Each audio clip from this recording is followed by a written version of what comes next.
Welcome to the breakout session, Southeast Asia. I hope you're all in the right place. We have our moderator, Watana Petersic, founder of Asia Capital Advisory.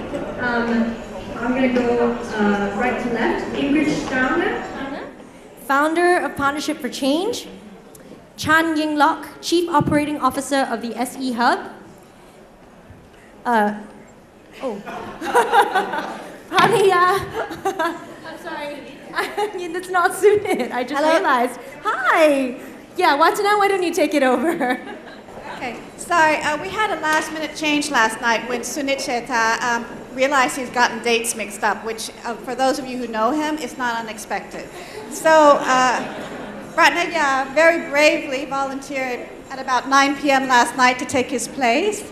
So we thank her very much. Pranaya has worked with Sunit for a couple of years and is now going to be setting up Thailand's first giving circle for the Thai Young Philanthropist Network. And last but definitely not least, Joanne Yao, who's investment manager for Southeast Asia for LGT Venture Philanthropy. She works with Wolfgang, who was up on the stage earlier. Okay? Well, thank you very much, everybody. I'm very happy to see so many people in here. Southeast Asia usually gets lost somewhere between India and China, so we're very surprised that today we actually got the biggest room rather than some corner closet. But just so that we have a little bit of idea of who our audience is and what depth of knowledge we have, can I just ask, how many of you are from Southeast Asia? Oh, okay. And then how many of you are from outside Southeast Asia and don't know very much? Okay, so very few. All right, so we're dealing with a sophisticated audience, which also always makes it harder. All right, so Eliza's already done the formal introduction, so I won't go too much further, except to say that 4 of us, including myself, are recovering bankers, as someone said this morning. I think it was the gentleman from Social Venture Partners Australia, but we also have a career venture philanthropist, which is Ingrid, who's been working in this field for quite some time. So quite a broad range of different perspectives. Yingluck, is actually from a very experienced veteran of the venture capital industry in Singapore, and 2 years ago moved to help to set up SE Hub. All right, so let me go right into the session. We actually had a session on Southeast Asia yesterday, an afternoon session, and I had actually expected most of the audience to be from outside the region, so we had some very basic slides up. So I'll skip this one. I assume everybody knows this. Diverse region, very, very wide disparities of wealth, geography, etc. This is based on some very preliminary research work that Lien Center has done on the state of venture philanthropy and impact investment in Southeast Asia. We just did a very quick survey of what types of players are in the region. So as you can see, in almost all of the countries, and unfortunately we don't have Myanmar up there, but I would expect not too many X's, we have a small number of nascent players in every country. These are some, this is not an exhaustive list, but some of the international regional funds, i.e. People who are operating outside of their own country that are active in the region. So not many, but we've got some important ones. Okay? And with that, I'm going to ask each of the panelists to talk a little bit about what they're doing in each of their countries, and then we'll go into questions. Do you want me to click for you? Yeah, it's on. Just to say, I'm also a recovered, not banker, but consultant. I started with McKinsey. But that's a generation ago or something. But then I started for 25 or 30 years working on philanthropy and venture philanthropy, having no idea what it was called until I met Rob, who's sitting here, the start of it all. He gave me, all of a sudden I had this, wow, I'm doing this. Because for many years I was wondering, what am I really doing? I started schools and I funded things and I went in and helped organizations with their management, and I had no idea that that was called venture philanthropy. Neither did I know that there was something called social entrepreneurship. But having met Rob, I realized that this is something I need to create awareness about also in Norway, so that other people can see that it's possible to do that. So I started Partnership for Change. Because when I first started, what I also did was start a philanthropy advisory service with the major wealth management bank in Norway. And I realized it was too early, because people didn't understand what I was saying. I also tried to introduce Ashoka to Norway, and it was far too early. So I had to start Partnership for Change to create awareness about what is needed to change the world that we all see needs to be changed. So we started with a conference, which we've had for some years now, and actually next week we have our annual conference in Norway called Partnership for Change, Empowering Youth, where we show good cases of people individuals who have taken initiatives to create change in areas where they want to see change, and how the importance of collaboration and partnership, as we've heard already today, how important that is to not only scale but to create those changes that we need. And so we started the Social Innovation Fund. I guess you can start. Yeah, we started the Social Innovation Fund last year, actually, with Burma or Myanmar as the first country. The goal is to help build sustainable change in countries in transition from dictatorships to democracies, or I guess hoping to be democracy is rather correct to say. And what we believe, very strongly, and I guess you all agree in that, is that to create democracy, it's not enough to create peace negotiations and governance structures. You have to have a thriving business community to sustain the peace. So the purpose of our organization is then to help build a community of business to ensure that the democracy can be sort of stabilized in a country.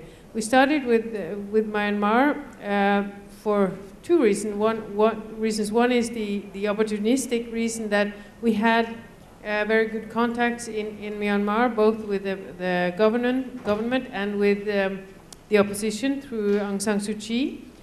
And we set it up together with her then last year. And we have been doing, I see Ariel, where are you? Yeah, if you could just stand up so people see, if people want to know more, Ariel is my colleague also working in Myanmar. And we are, it's typical that when you show the picture of what's happening in venture philanthropy and impact investing, Myanmar isn't there. But and that's not surprising, because there is nothing happening except for one challenge that's happening very largely now, is that all governments in the whole world is coming in and they want to help. And the challenge for the government in Myanmar now is that they don't have time to govern. They just have to meet all the ministries from other countries who want to help. So if you can change the... So what we say here is, what does it take for the sun to stay up? For the beautiful pictures, Ariel has taken them, so you know it. If you look at the map, I'm sure you all know the country, but it's quite interesting to see. There are more than 100 ethnical groups in Myanmar, and the picture here, the map here shows the major ones, and you can see how they're all divided around. You have in the major middle of the country, you have the Burmans, and then you have all kinds of ethnical groups on the sides, but also you have the ethnical. There are minorities in every minority in a way, because they're all spread. And as you know, there is a lot of challenges between the groups. So what does it take for the sun to stay up? We have a sunrise here. One is political will. We know that there is political will. Second is governance. That is lacking by far. They have very little structures. It's been 4 decades of military rule.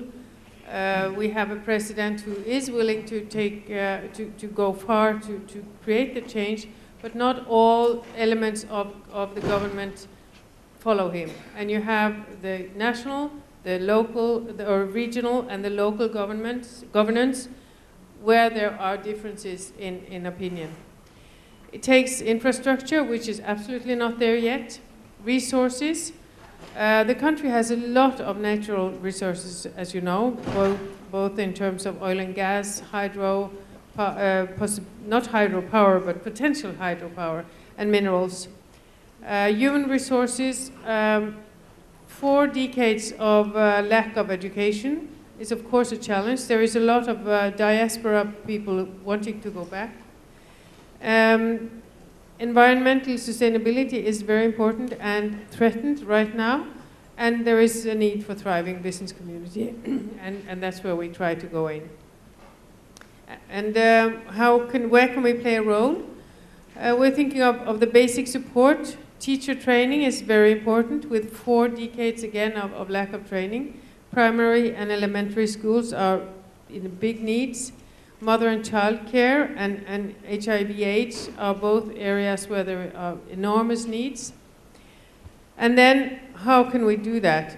What we are looking at is the entrepreneurial grants and soft loans. We talked in the former session about the entrepreneurial gap, and that's where we try to go in. We try to help build vocational schools.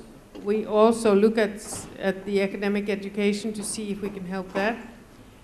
Cultural development, I'm a strong believer in the culture as part of, in building the culture and rebuilding the culture as a pride, an element of pride to sort of build dignity in the people's mind, so that they sort of feel strong.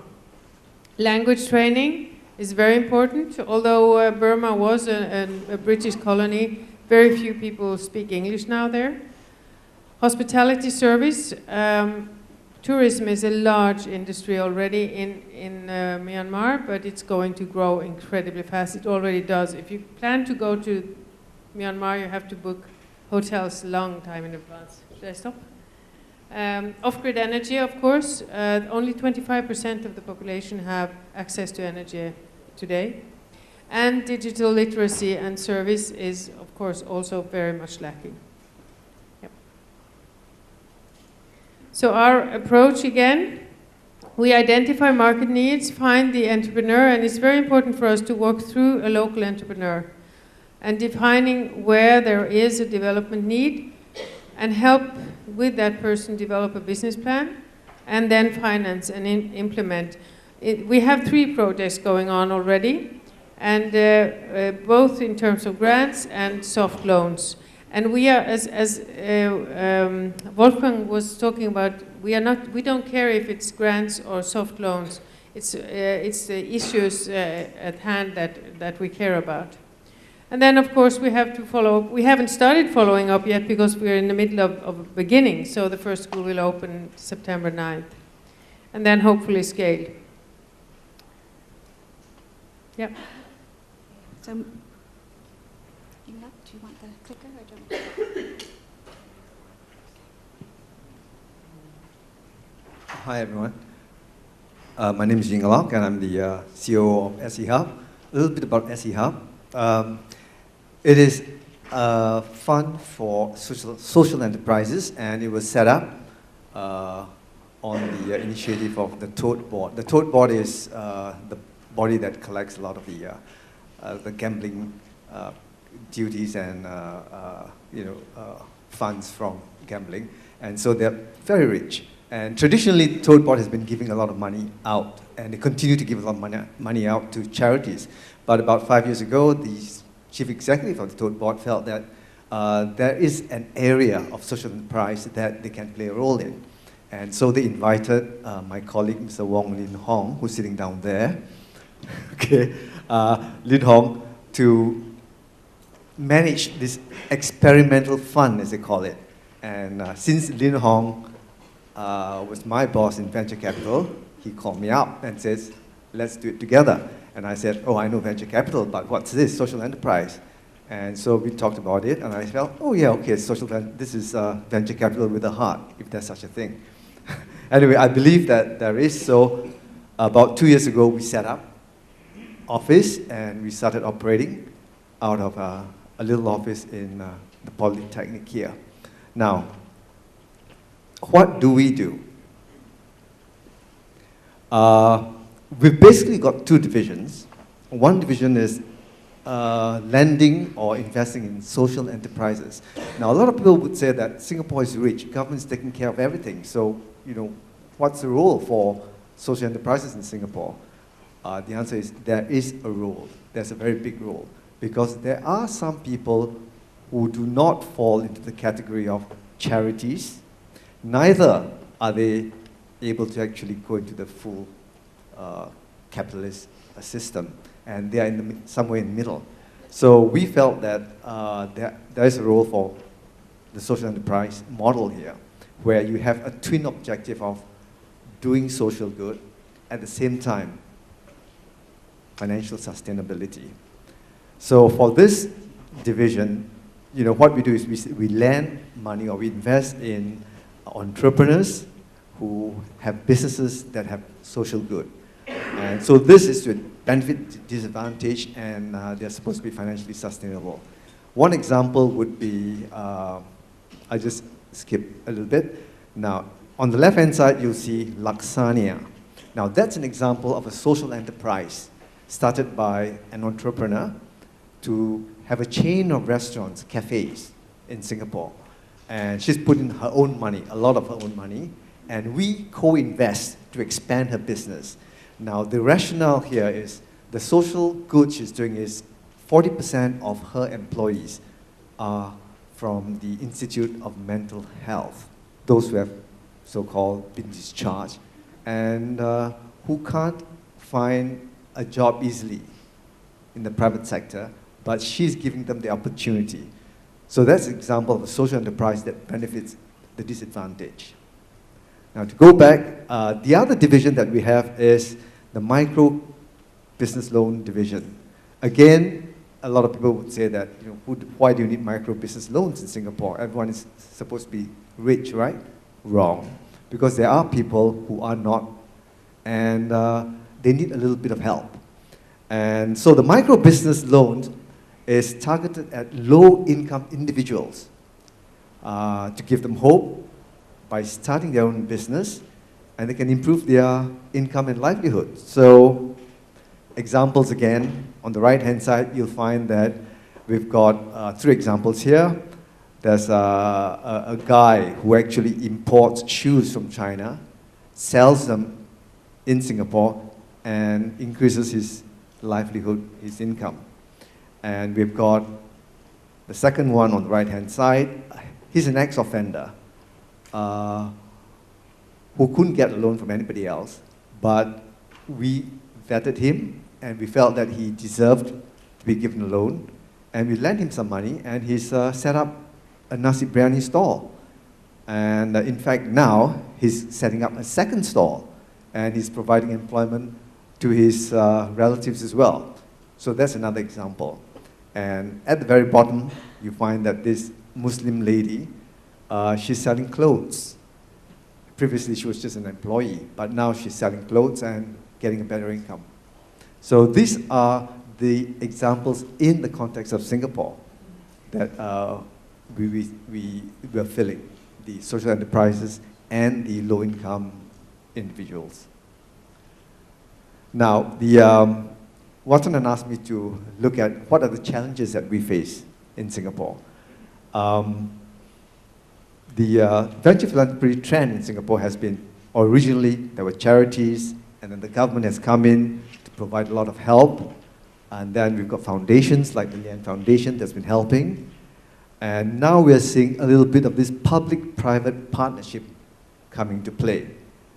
And there are a lot of equities, private equity being set up here, working with the government to set up social enterprises. And for the big companies, they have got CSR. And we're trying to grow that further. And finally, down at the bottom, you see the capacity builders and social enterprises. There are a few young, bright guys who've come back from overseas, And with the heart, they feel that they have a role to play in building capacity in Singapore for private social enterprises. The challenge there is that many of them still need a decent income. And how can they get a decent income running something like this? So this is one big challenge here in Singapore. And social enterprises, similarly, there are young people setting up social enterprises instead of looking for a high-paying job in the investment banks. They too need to take care of themselves. So the challenge is, can social enterprises sustain them in their lives? So these are the two key challenges at the moment. So with that, I'll pass on to Pranaya.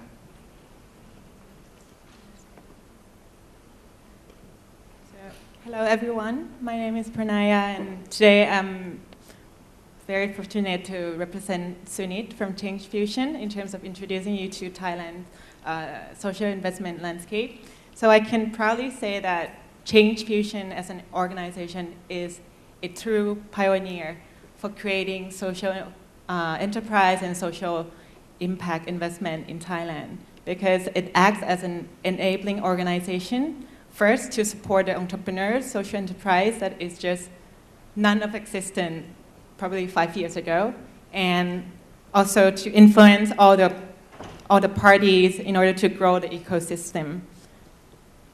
So let me introduce you briefly to how does Change Fusion create the impact. I have been known Sunit since maybe 5 years ago and worked with him a little bit longer, and this recent year, 2-3 years more engaged in his stuff. So I think I know how this organization works pretty well. So firstly, his core thesis is that he realized that building multi-stage funding and growing ecosystem is the very key for sustainability of this sector. So every day, what he engaged with the social entrepreneur is that he invests, he connects, and he networks the social entrepreneur with needed facilities.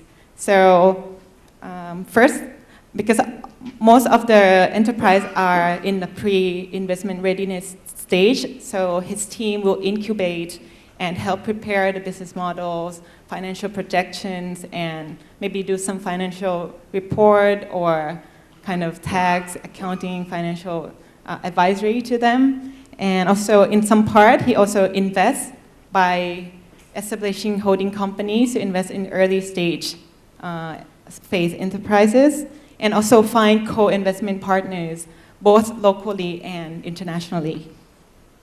And the part of growing ecosystem, he realized that he has to influence the parties, especially the government. I think we are one of the first countries in Southeast Asia that could establish a Thai social enterprise organization as a policy maker to develop basic support as a facilitating all the necessary things to start with. And I think the director is also here in this room from TSEO. And Would you like to raise your hand? and also we realize that now business and social enterprise are no more mutually exclusive. So we engage more private sector as well, including corporations. So making CSR more engaged and strategic. Also the foundations, high net worth, and financial institutions. So we can say that with support facilities for entrepreneurs and ecosystem, we can deliver more social impact. And the list here shows the area that we have been helping. Could be organic agriculture, high-tech, mobile technology, sustainable tourism. As you know, that Thailand is very big for tourism as a destination, and we need more like renewable energy in community base. I mentioned once that our core thesis, one of that is realize a multi-stage funding need in order to bridge the gap, and so that enterprise not stuck along the way when develop and scales. So Change Fusion, starting from seed level funding by importing unlimited UK model that was successful in UK to Thailand. And we see a couple of enterprise there to validate their models and incubate them to make it more impactful. And then later on, he involved with the foundation, the High Network, to build the Change Venture, which is investment holding company, and invest in more startup and growth stage. Ticket size would be around 50,000 US dollars to 300K. And in this very exciting stage, he is developing a scale-up phase funding, which is still in process and hope to realize by the end of the year with the financial institution in order to develop mutual funds, private fund products, so as to get the more systemic financial tools available to people. And this is very exciting. I think maybe in 1 year it would be more publicized. And it would be one of the cases in Southeast Asia as well. So you can see that we include the multi-stage portfolio in that. Now we have about 30 companies in all stage mixing. And of course, finance is not enough. So we also provide capacity building capacity. So business development, we have full-time team, though it's small, but they are to help entrepreneurs to be more deliberate in their models as such. And also we do brokering and like a social IB sector. So we partner with local and international organizations like LGT Venture Philanthropy. So now they invest in 3 of our portfolio investees and at the startup to growth stage. So hopefully in a couple of years from now it will bear fruit and give some more solid case study for the whole region. And many more of the initiatives including information exchange, crowdfunding, online platform, and also community-based co-working space. Okay, lastly, the last slide. So step back a little bit to see the Thai landscape. So we can say that Change Fusion is the pioneer to create this kind of what is now the picture. If you see on the left-hand side with the black and white circle and the red circle, that was traditional. So all the participants are engaging in a very fragmented way and uncoordinated, very traditional one-off grants. And right now we see more evolution towards more strategic involvement with the intermediary playing very important roles in the green circle. So if looking at demand side, investor side, they evolve themselves into more self-organized social investors, so to speak.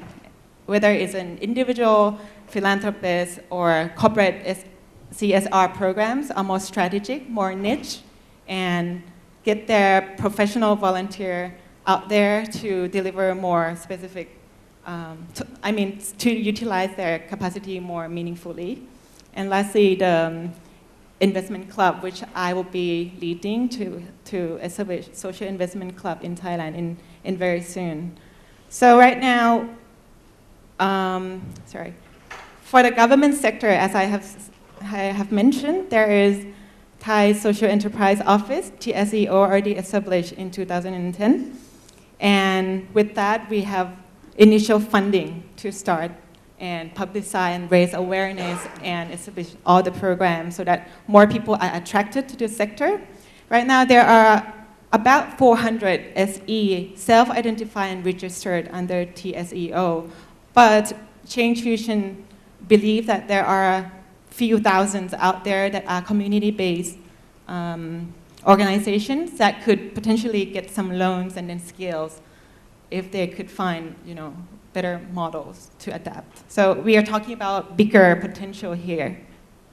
So the trend is that people are more enthusiastic of what's going on here in engaged strategic involvement in philanthropy and venture philanthropy. So we are very, very, very excited for this new phase.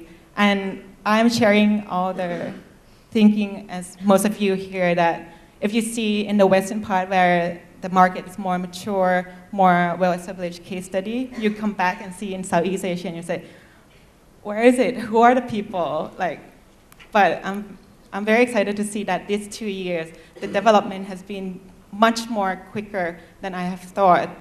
And with collective efforts, I think it's going to be there very soon. Thanks a lot. Sorry, that wasn't part of the talk. As Wolfgang gave an introduction earlier to LGTBP, I think you now know more than you will ever want to know about us. So you've seen this slide before. LGTBP is a global impact investor, typically doing between deals of $200,000 to $10 million in the spaces of healthcare, education, ICT, agriculture, and renewable energy, mainly. We have 2 people currently in Southeast Asia. I'm based in Manila and have been with LGTBP since 2009 when we first opened here in the region. And my colleague Pat covers the Mekong region out of Ho Chi Minh. Not in this slide is the accelerator team, which I will get to in just a second. So I'm just going to breeze through this because I think it's pretty straightforward. So as, again, Wolfgang talked about, we tried in the region for the first 2.5 years really to look for deals that fit kind of this $200,000 to $10 million range that we wanted to do. And we found that although we did find some deals that we brought up to our investment committee, etc., there were concerns around the maturity of the business model. There were concerns around the quality of the management teams, how true were the numbers, etc. And a very wise person told me at some point that you have to kind of make a choice, let's say, between maybe the impact that you want to create and the approach that you want to take. And so what we tried to do in late 2011, early 2012 was we started this accelerator program, which seeks to provide earlier stage support to young, strongly growing organizations. On the one hand, to try to build the pipeline and get more organizations to this stage of investment readiness. Of course, not every organization is going to make it up there from the ones we work with. But then for the rest that we work with, we currently have a portfolio of 6. Even just get them to the next level. And even if they don't necessarily scale by a huge degree, I think still that contributes a lot to the sector to have more healthy, strong organizations. We're very lucky to be working with our local partners, CSIP, GEPI, Change Fusion, Exchange, in the 4 countries that we operate this in, Indonesia, Vietnam, Thailand, and the Philippines at this moment. Because I think there's a lot of knowledge exchange that goes on. For us, we learn more about the local challenges, the local context, and we try as much as possible to share kind of our systems and processes. And I think the way that an impact investor thinks about deals, right? Because I feel sometimes it's like a black box. Like you pitch a deal to an impact investor, they say no, and you're like, why? So, I think to try to help build the pipeline, it's also important to communicate to the people who are on the ground doing the work with the organizations, why these things went through or not. So there's that. Just to talk quickly about kind of giving a regional overview of what I see the key trends, developments, signs of life, signs of hope in the region. Over the past year or two, I have seen an increase in incubators and accelerators in the region, some of which are there. Also, not just, and sorry, I'm based out of Manila, so some of these logos will be more like Philippines-based because that's the market I know best. So for example, Kickstart and IdeaSpace are 2 tech incubators that have sprung up. And I think all across Southeast Asia, there are more and more tech incubators, and some of the deals that they do are kind of straddling kind of this social and tech or social and VC space. More international investors are entering Southeast Asia. So, I mean, I see Leapfrog here, I see Bamboo, Unitas, and a few others. So more and more funds entering the space. Local funds also starting to get mobilized. I think that's very important, and I've said this to a few of you in this room. Decision-making process is a bit more streamlined, know the local context better, can contribute a bit more in terms of local networks and knowledge. So I think the rise of local capital is something we'd like to see more of. A few angel investors, I'd like to see more. Ecosystem building initiatives, AVPN, Rockefeller, IIX, a push towards inclusive business. So this is on the other side. So if we talk about kind of VP and impact investing being more towards the grassroots, on the ADB and SNV side, you know, they're pushing a lot for large corporates to include the poor and less advantaged into their supply chains, to create products and services for the BOP. So these are, I guess, some of the main trends that I see. And then maybe one last is kind of some involvement and interest from government. Not so much, maybe Singapore, Hong Kong, and Thailand are the ones that come to my mind, where at least the government is engaging in these beginning conversations around social enterprise. So that's it. Right, thank you. So as befits the diversity of Southeast Asia, we've got 4 very, very different models of creating social impact. 3 country-specific and 1 across the region. 1 that has a very holistic view, perhaps, of social impact, including political development as part of the whole social impact model. A very focused model in Singapore, targeting a very specific audience, startups, with very specific types of financing. A field builder in Change Fusion in Thailand who does a bit of everything across the country. And then LGTVP, which invests in all the countries with a wide range of instruments at all stages of development of social enterprises.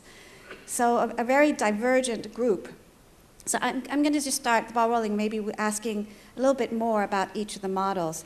It is very interesting that you make, Ingrid, I'll start with you, that your model makes the link between SME and vibrant business, vibrant SMEs and business, and political maturity or development. Not a link that all of us in Southeast Asia would necessarily make, but how will you measure your success in terms of the development of your businesses, or ultimately what influence it has on the society and politics as a whole? For us, it's obviously the social impact. Okay. So of course the social impact will increase if the companies succeed, but that will not be that will be the company's success. Okay. But there will also be grants for schools, for example, because we see that we need, since education has been so low for 40 years, we need to step back and make sure that the skills are there. Right. Okay. Then maybe we've got the two very most divergent models are probably Yingluck's and Joanne's in terms of the very specificity of what they do and the very broad range. Can each of you discuss perhaps the benefits and disadvantages of each of your operating model? Shall I start?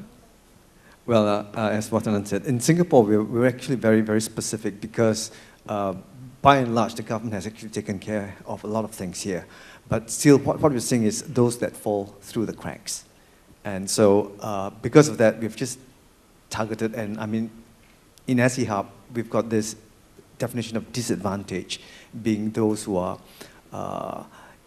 physically disadvantaged, emotionally disadvantaged, ex-offenders, and economically disadvantaged. So it's very, very specific in the context of Singapore, and it's quite a narrow band.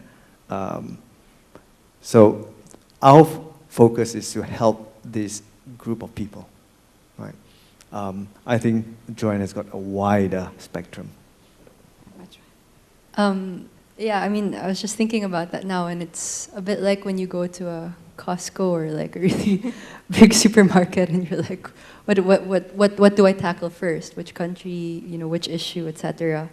So maybe to talk about advantages quickly, I think the advantage, because not only are we kind of covering many countries in a region, we're covering many regions in the world.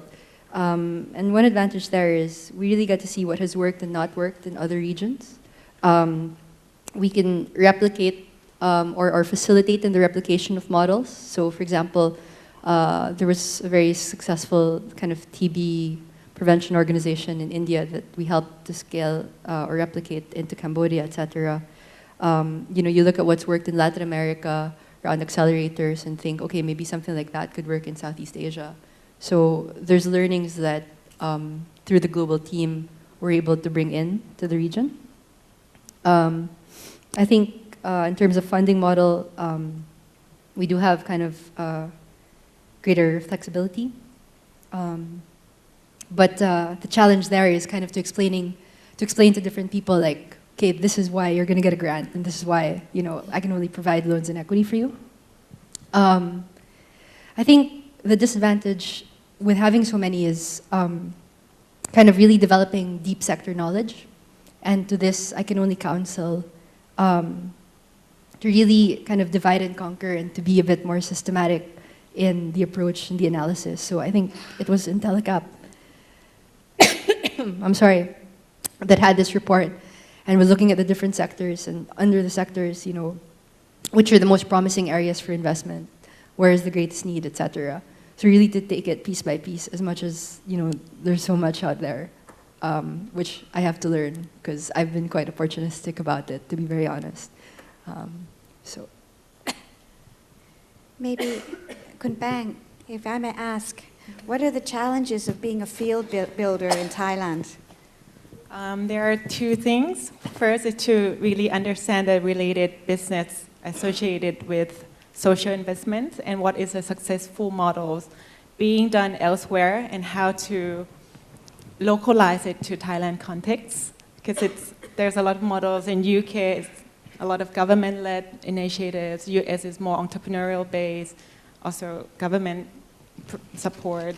And in Africa and India, there are a lot of successful models. But how do we select and customize it to fit ours? That's one challenge. So it takes some time. Trial and error Sunit has been going through, but with his risk-taking appetite is enormous in here. Yeah, John agree with me. And the second thing is what we will probably talk more here is the talent, attraction and retention. It's still an ongoing challenge in our organization because of a lot of things, as you might have known. And this resource scarcity, it's very, very clear that we can't do everything alone. So what approach Sunit and his organization has done very well is to leverage and piggyback on others' resource. So he doesn't, he admit honestly that he has to mobilize and ask people to lend hands in all capacity they can, whether it's government, whether it's corporate CSR programs. And now each jigsaw of the picture is now gaining its own momentum.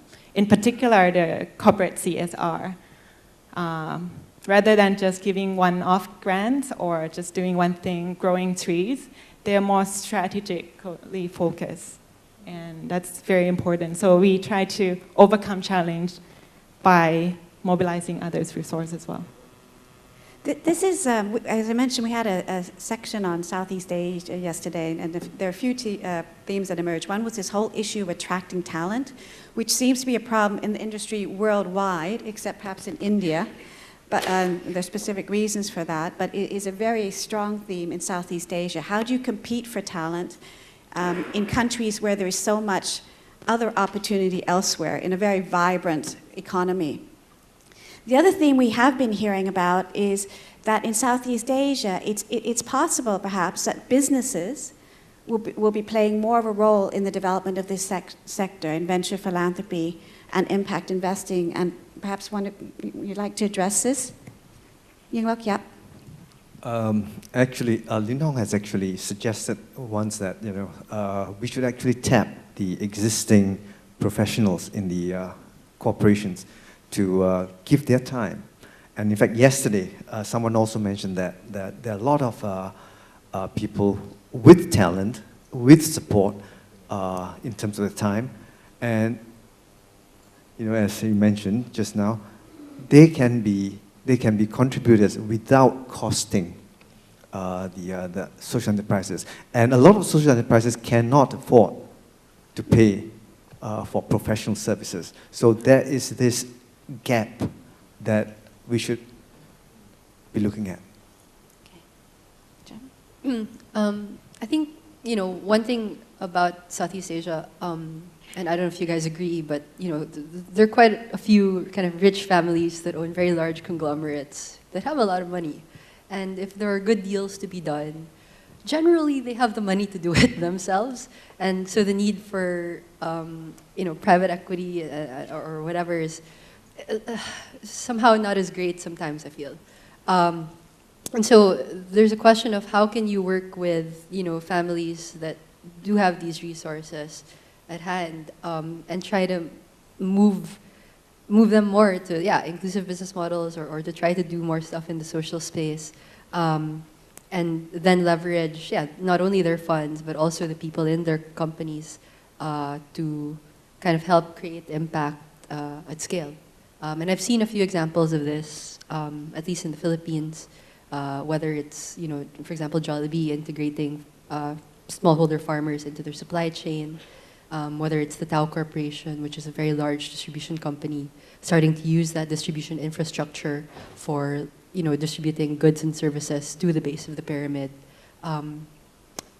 There are kind of creative ways, I guess, to think about how to leverage what's already existing through the wealthy families and the large conglomerates. Thank you. I think the challenge in Myanmar is very different from in the other countries, because Myanmar has obviously been less developed for many, many years, but there is a large resource actually of talented people living in Thailand, Burmese living in Bangkok or in the US or in the rest of the world, and they are very eager to come back. Okay, maybe we'll take questions from the floor now. Is there one in the back? Yeah. Would you like to stand up and yell or come down?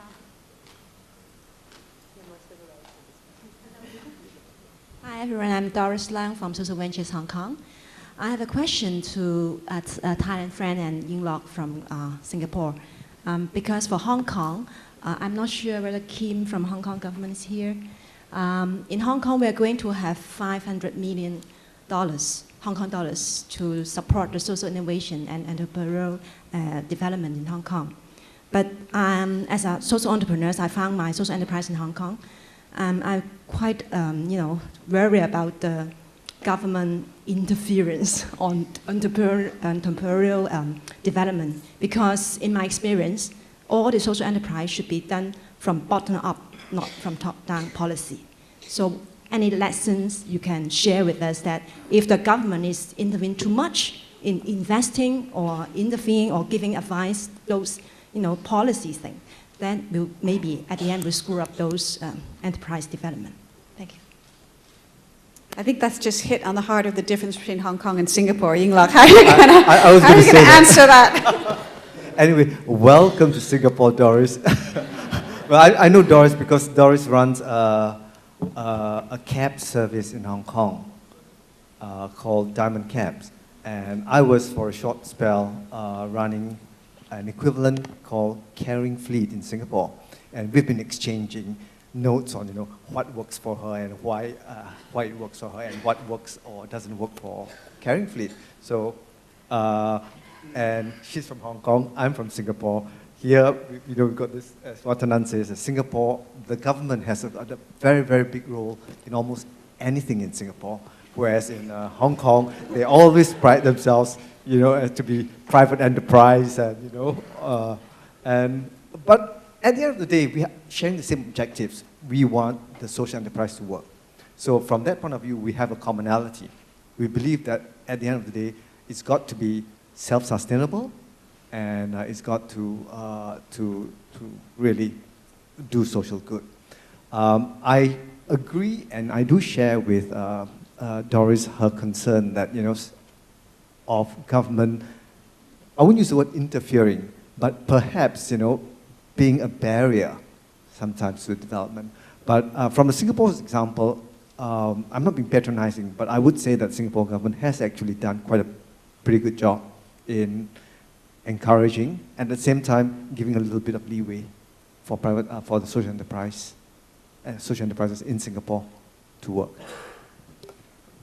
I'll try my best to answer the question in the capacity I can. I think Change Fusion engaged with the government in the very early stage before we set up the Thai TSEO body. So they organize a trip to UK to learn about how government can facilitate and help build the system. So we learn from the good models, and before they kind of lay out the framework and get the Prime Minister to sign for the 3-year annual budget. So they set pretty clear objective and tasks, something like first is raise awareness, educate the market about what's social enterprise and how they're going to deliver impact. Second is to maybe fund the capacity building capacity, and also facilitate other things. So they kind of lay out clear things that it's not that government is going to control, because we believe in the grassroots initiatives and bottom-up initiation. So I think it works pretty well so far, but any other country will have to adjust to their own context. Kun Bang forgot to mention that after that trip, the government changed. In Thailand, we have the extra spice of, working with the government. It may be different next week, but we could do an annual trip, I guess. So there's someone who had a question here. Yeah.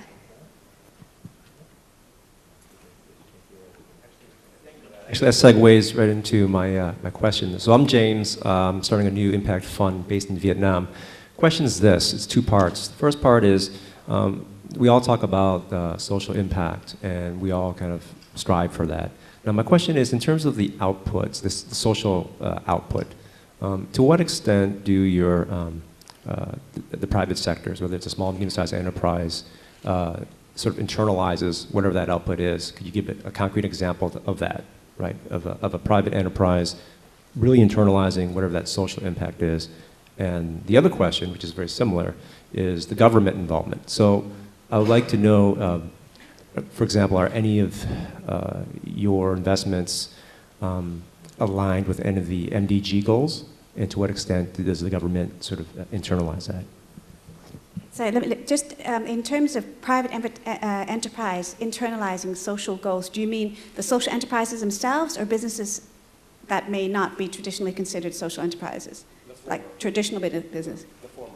Social enterprises, making sure that their social goals or impact is ingrained. And the second one is how do you work with government, or can you just... in terms of Millennium Development Goals? I'm interested in finding some examples. So if you generated a social impact, whatever it is, and it aligns with a government goal, an MDG goal, what is it? So there's a clear example. You're looking for examples. Exactly. Okay, anybody like to have a shot at that? You're looking at me.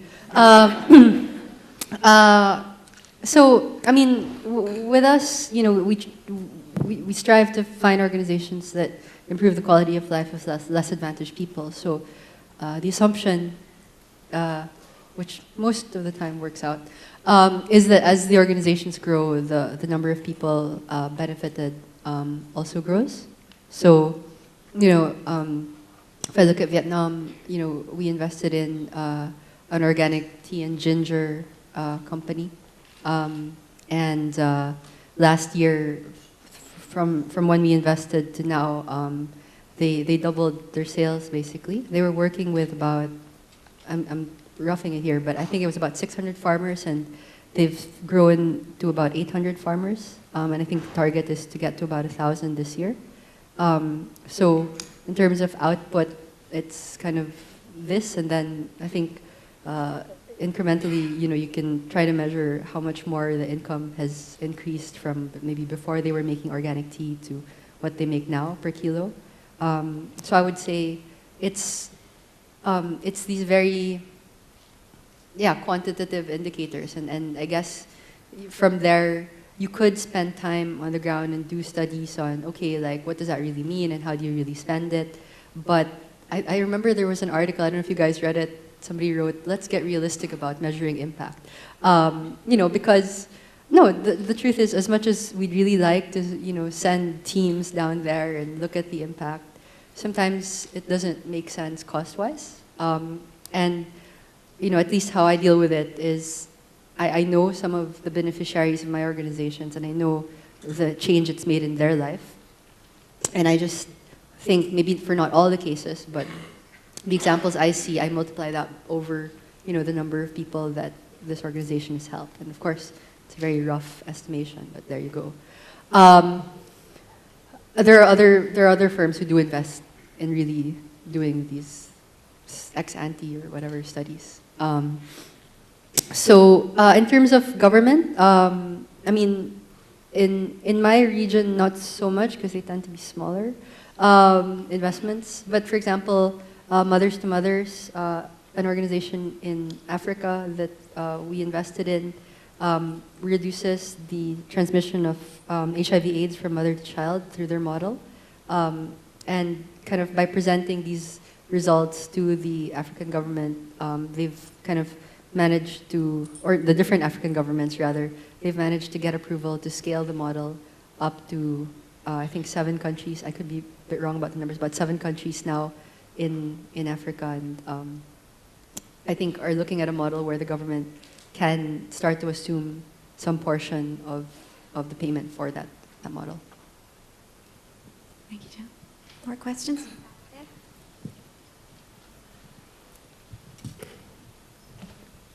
Thank you.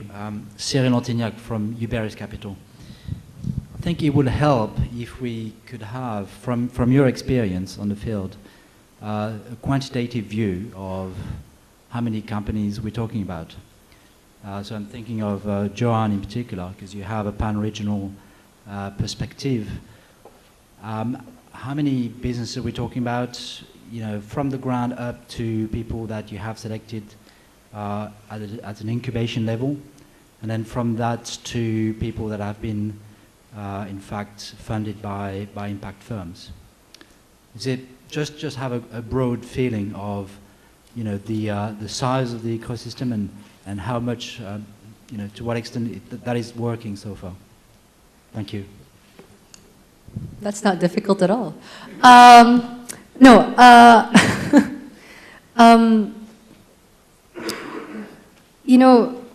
If you talk of social enterprise, it really depends what filters and what definitions you use, right? Because you get numbers like, what was it in Thailand?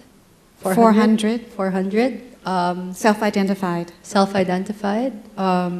In the Philippines, I think they did a study and identified something like 10,000, but that 10,000 includes maybe 8,000 cooperatives and NGOs, and the question is, are those organizations that will lend themselves to a venture philanthropy or impact investing approach? Maybe I can share with you, and I don't know to what extent this is helpful, I can share with you what I've looked at, how many I've looked at, and what the kind of attrition rate has been. And some of you will already be familiar with this, and I apologize. So far, I've looked at maybe 400 to 500 kind of models, so like organizations, both for and non-profit, that are on some level trying to benefit less advantaged people. Of that, I screen out a good 95% of it. I presented maybe 30 to my team and board, and at the moment I have an active portfolio of 7, and I've exited 2, so gives you a sense that it's a very thin pipeline ultimately that makes it through. On the acceleration side, if I add it all up over the past 2 years that we've run it, we've received about 175 applications. And of the 175, I've invested in 6, and I'm looking at investing in another 2. So then it's 8 over 175, more or less. So yeah, I don't know to what extent that's helpful, but that's at least what I can speak to.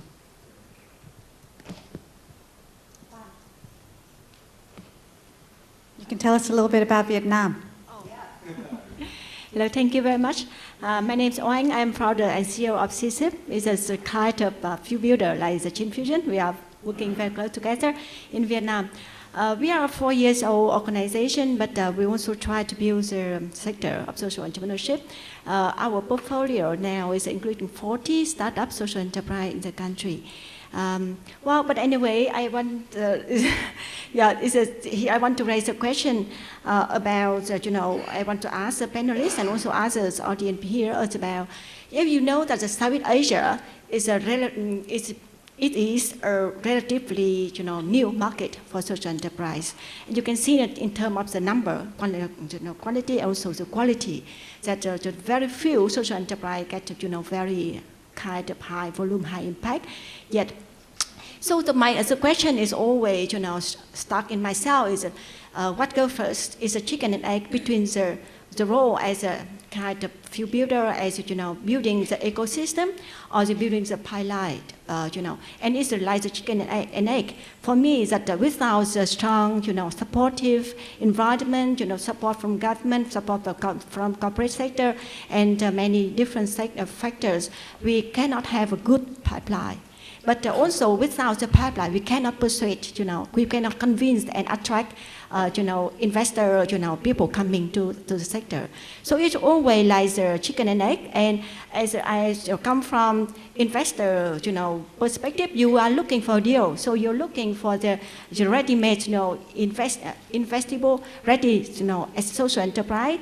But also, are we really, ready at that stage, or you have to start a little bit humble and start earlier to build kind of more infrastructure before we go for the very high impact pipeline of social enterprise? That's my question. Yeah, because it's also linked with the number of questions here about the impact as a new and emerging market. What is the indicator for success? Could be. Is it in terms of number, in terms of the money, or in terms of the impact to the community, or what? What is the indicator? In Thailand, one indicator is the government interest and number of growing self-identified social enterprise. It could be. So what are the people thinking about it? Okay, so I think 2 questions there, right?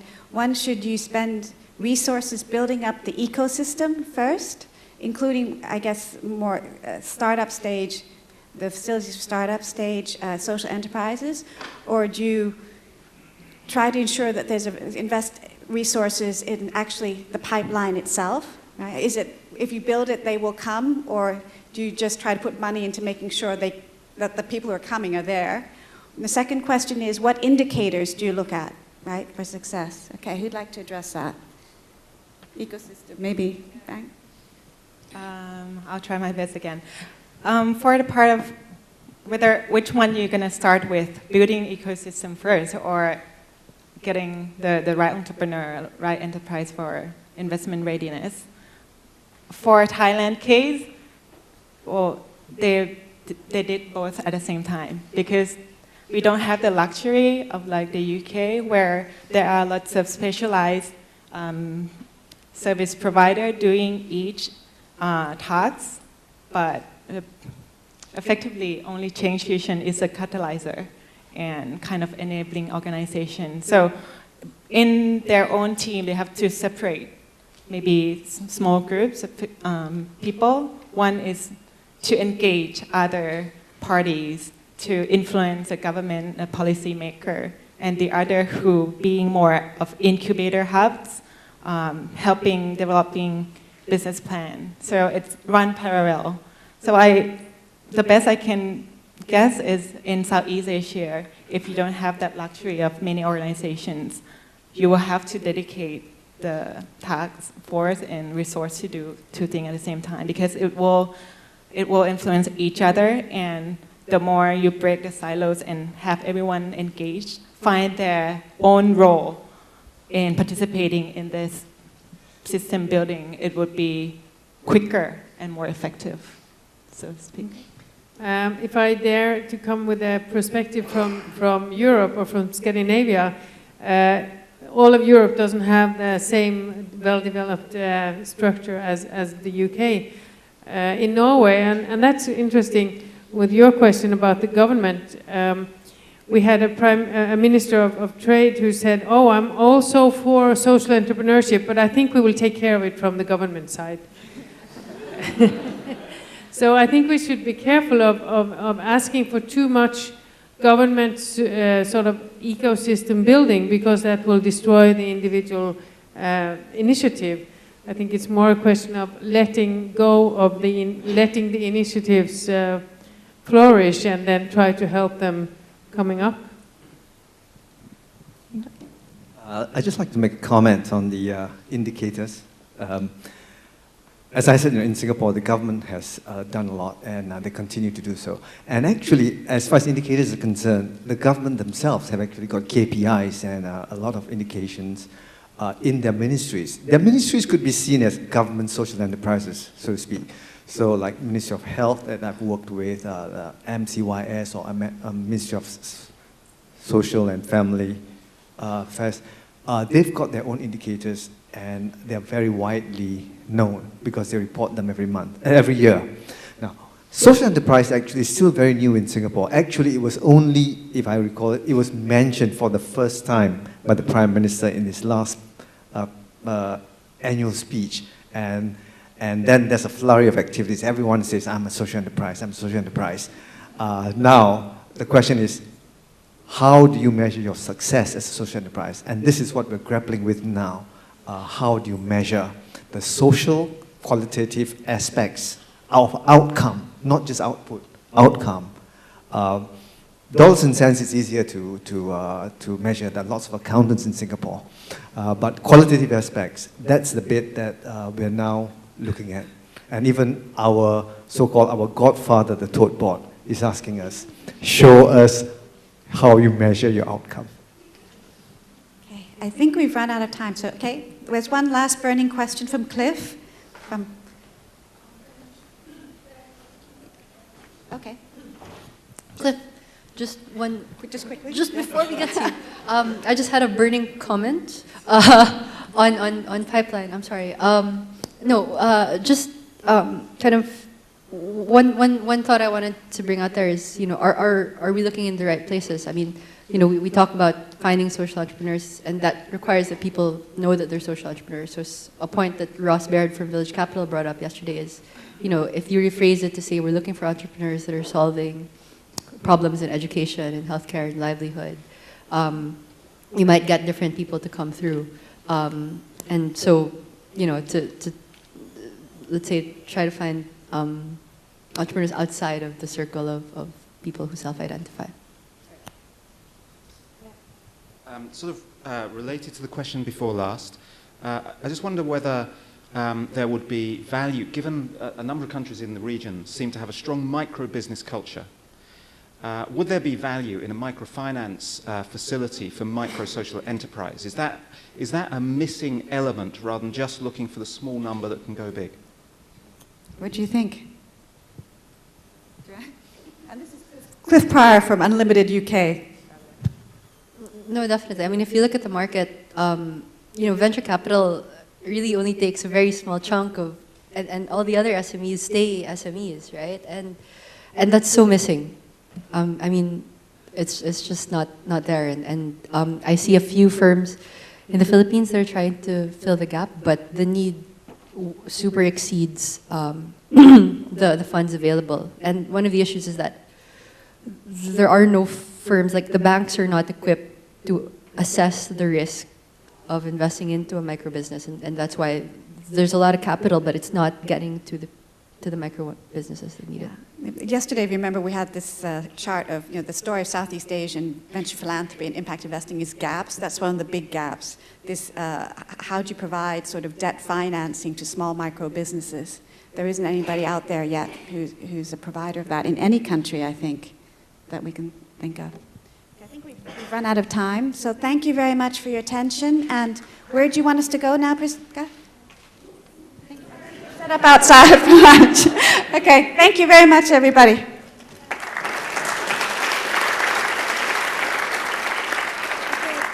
Lunch will be outside in the foyer. Speakers, please proceed to level 6 for the lunch. And the next sessions will be in these rooms. It will start at 2:10. Thank you. And thank you, Watanan, for facilitating this panel.